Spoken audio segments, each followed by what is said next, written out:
Ladies and gentlemen, welcome to Second Earth Alternative. This is Felipe, and we got one hell of an exciting episode today. A ton of information, so much that I had to literally take almost hours of notes. Now, if you caught our last episode, we talked about Bill Gates and the potential that he may have some hidden incentives for having this COVID-19 go rampant across the world. Specifically because as being one of the richest men in the world, he also funded disease control as one of the main categories, research and development. I mean, we're talking about $5 billion just for disease control. Well, this was relatively new to me. I didn't even actually look at any other researchers other than just simply kind of looking at that interview that I thought was very fishy coming from a psychology perspective. And then I started doing some basic research, and that's what kind of prompted me to make the episode. And just within a couple of days of making the episode, I encountered this article, which I was very surprised by. Now, if you remember, Jeremy Corbin was the leader of the Labour Party. This is right before he was, soundly defeated during the Brexit. But his brother, who I guess he does weather forecasting, his name is Piers Corbin. Well, it says here, Corbin's brother reportedly shares Bill Gates and George Soros' coronavirus conspiracy theory. So, just reading very briefly, it seems that Piers Corbin, English weather forecaster and brother of Labour Party leader Jeremy Corbyn, has recently brought forward a bizarre conspiracy theory related to ongoing global coronavirus pandemic, the Daily Mail reports. According to the newspaper, Piers brought his speculation to the attention of his social media audience via Twitter, claiming that the coronavirus outbreak was actually simulated back in October 2019 by mega-rich control freaks Bill Gates, Soros, plus cronies. And then here's his tweet, says the coronavirus pandemic was simulated October 2019 by mega-rich cronies. Now it's for real. The aim is a world population cull, meaning reducing the world's population. So, given the fact that I just kind of went ahead and did the episode just based on my own independent research of what I was looking at, I had no idea that there were credible individuals connected to members of the parliamentary that would have actually proposed such a crazy idea. And to add to this, one of my viewers named, I hope I'm pronouncing this right, David Legesse, he pointed me out to a very interesting link, and I would say relevant link, related to what Bill Gates thought about how pandemics can be handled, or let's say how vaccines can be handled during pandemics. Let's go ahead and take a look for a second. Over 26 billion tons. For each American, it's about 20 tons. And somehow we have to make changes that will bring that down to zero. This equation has four factors, a little bit of multiplication. So you've got a thing on the left, CO2, that you want to get to zero. And that's going to be based on the number of people, the services each person's using on average, the energy on average for each service, and the CO2 being put out per unit of energy. First, we've got population. Now, the world today has 6.8 billion people. That's headed up to about 9 billion. Now, if we do a really great job on new vaccines, healthcare, reproductive health services, we could lower that by perhaps 10 or 15%. We could lower that by perhaps 10 or 15%.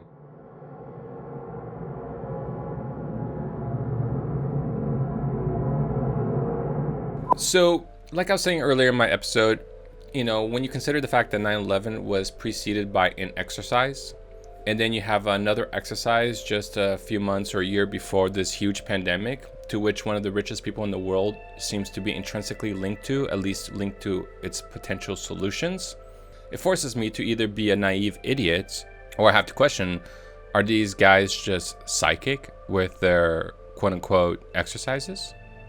Just a thought that I want to put out again. So moving on, today I want to talk about Westworld.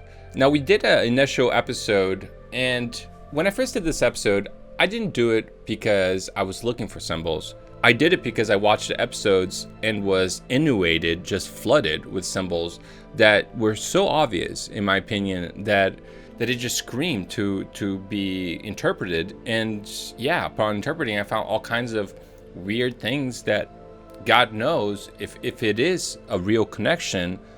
Well, it sure makes you wonder how the hell did Westworld know? And let me be certain that this symbol is coming back in this episode.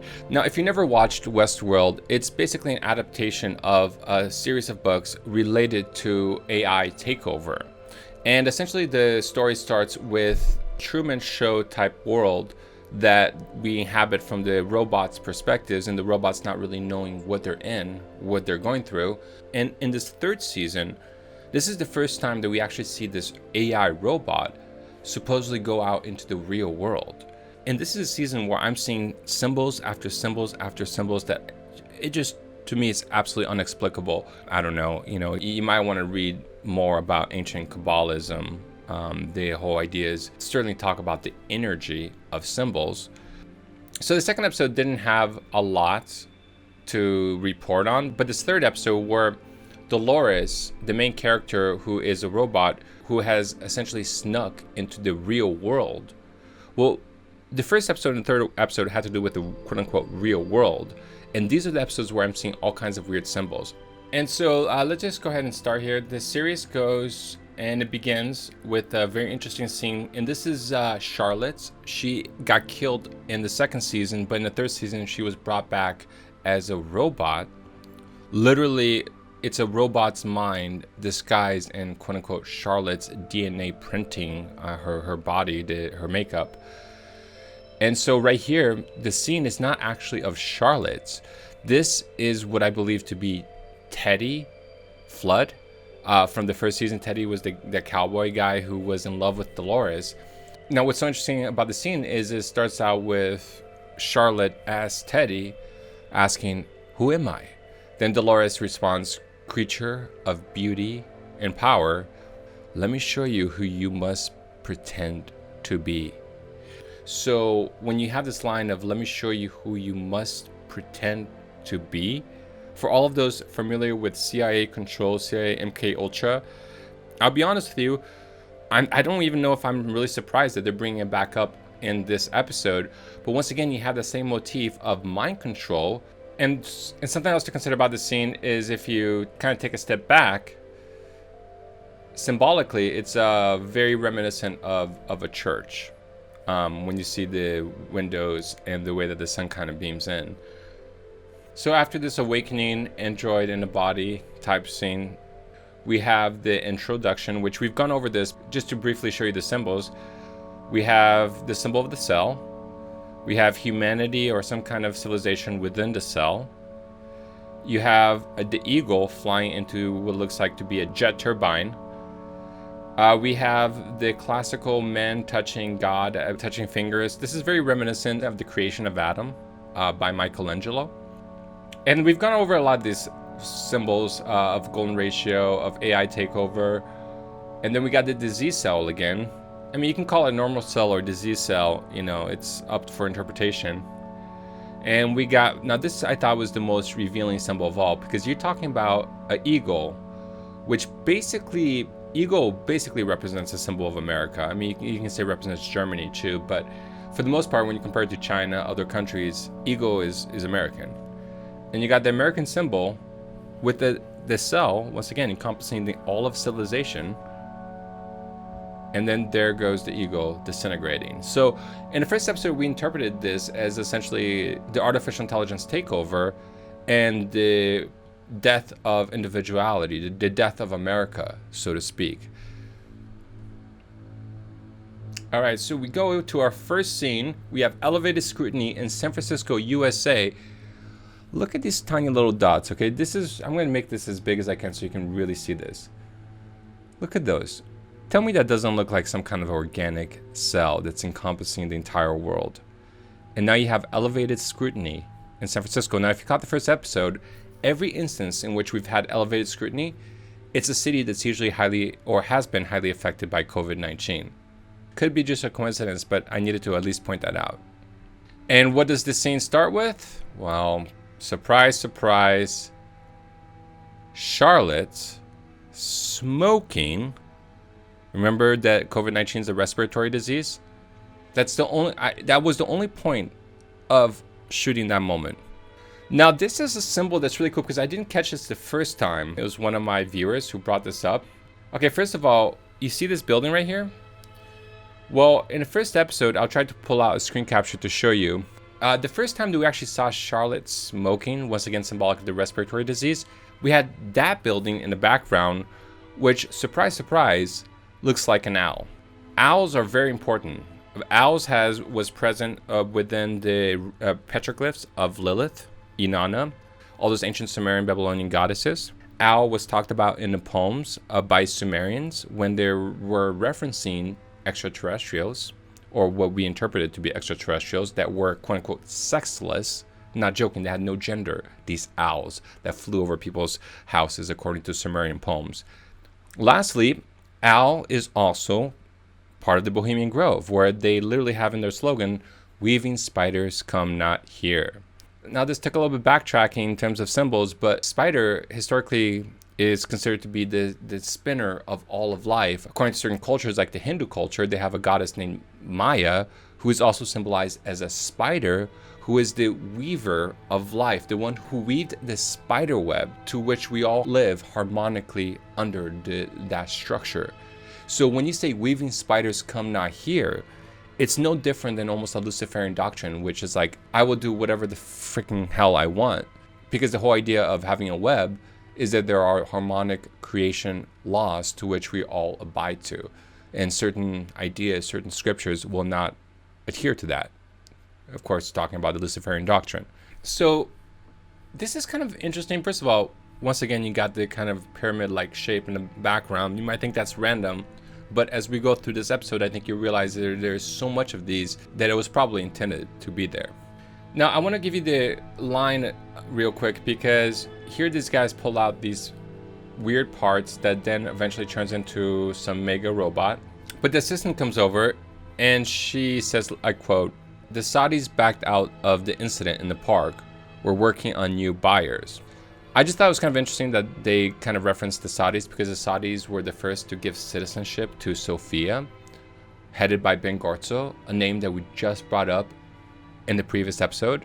And of course, Charlotte has what I would call very MKULTRA type symbolism where she kind of self-mutilates herself. Yes. Psychological agony to the point of destroying your body. You know, that's kind of important concept.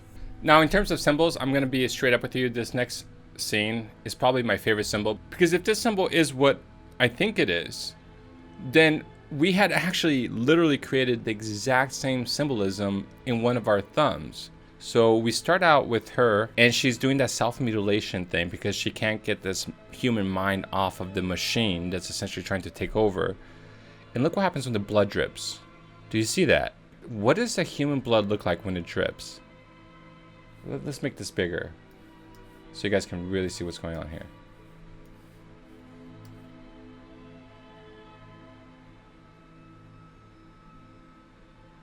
Does that look normal to you? Does that look like a normal drop? Or does that look like an intentional CG effect to make it look like maybe a nuclear weapon?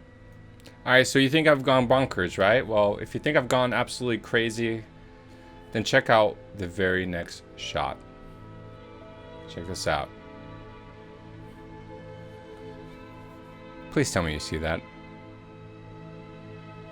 Yes, Charlotte is perfectly inside the pupil of what looks to be an all-seeing eye. You want to tell me that this and this other shot from the first episode is just coincidence? Now, as we go further in the scene and the eye starts zooming in, her wallpaper is a moon. Are you kidding me? So, now check this out. So before we had an eye, and she's completely within the scope of the circle of the eye, almost like Leonardo da Vinci's Vitruvian Man. But when we look at this shot, suddenly that what looked to be a perfect eye has turned to half of an eye with a pyramid-shaped ocean as the ocean is rippling across. Now you want to tell me that's just random coincidence? I tell you, Hell no. They want her to be perfectly within the pupil of this eye, or whatever this is. So for all those who thought I was absolutely apeshit crazy with the eye symbolism, do you see where I'm coming from? Do you see where I'm trying to get at? And then it's so interesting because in this shot where you have the split pupil, the eye almost seems to have kind of dissipated, and at least the pupil has in the framing of the shot. And the woman goes on to talk about Sirach, that main foe, the shareholder who's buying up all the company's prices, and he does this completely anonymously. In fact, the person tells Charlotte he has complete anonymity. Imagine the lengths it would have taken to achieve that. And now that we found him, what will he do to us? Now, I think that line is very symbolic of the general concept of elites who have tried to manipulate the world by using social sciences, social psychology, propaganda sciences. So what do I mean by this? Okay, quick example. Who told Amy Klobuchar, Pete Buttigieg to drop out and asked Beto to all endorse Biden? Who did that? Was it Pelosi? Because I don't think every single one of those candidates would have just simply followed the orders of Pelosi. Who was it? Isn't it weird that nobody knows? Well, I think that's the point of this scene, is whoever is actually in control doesn't want themselves to be known. And if they are known, the scene addresses what great effort it took for them to be unknown and what they would do to make sure that they stay unknown. It's almost like a message. It's almost like a warning, this scene. It's very freaky that way. Now, this scene, I know people are going to look at me and they'll be like, oh, dude, you're just reaching. You don't know what you're talking about. You're just making up symbols, dude. Look, I'll just put it this way. There are thousands of lines you could have written in this moment. You're talking about the line of the Charlotte's kid. Okay, I'm just going to skip forward here. So she's talking to her kid. Now, of all the things that the kid can start the conversation with, this is what the kid says. Mommy, I want you to take me to a real elephant. Charlotte replies, there aren't any. They're all gone now.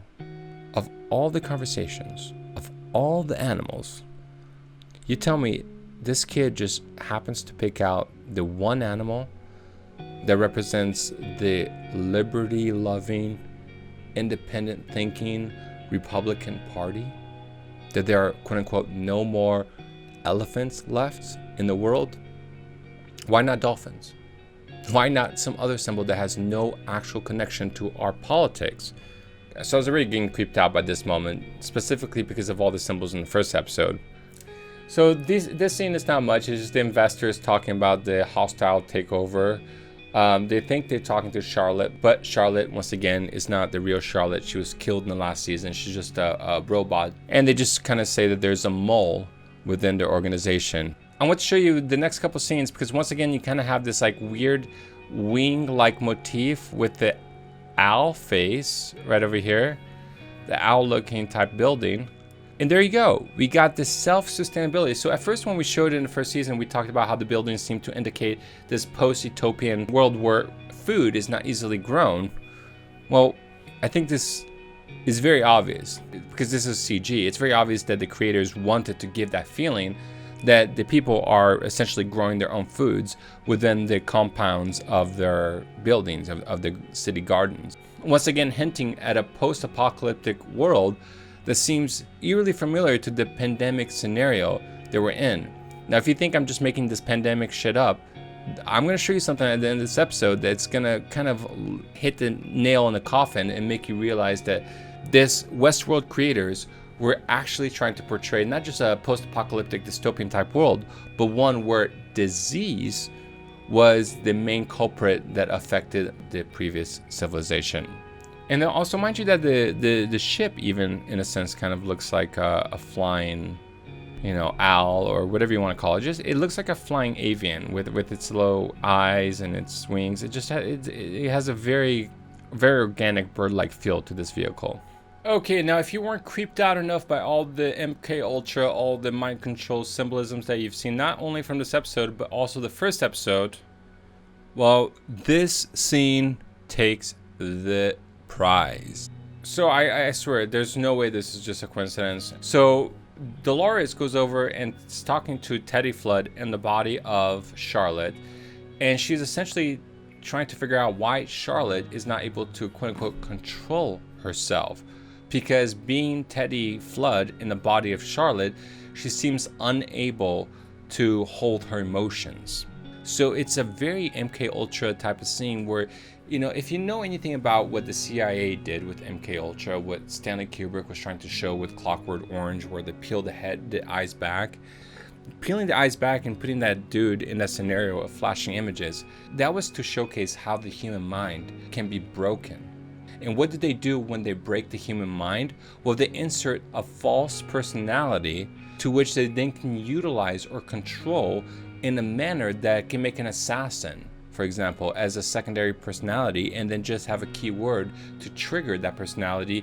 And once that personality is triggered, the person almost commits an act unbeknownst to their first personality. Now, coming from a psychology perspective, I would say that this probably plays with the same pathways that end up having multi-personality disorders.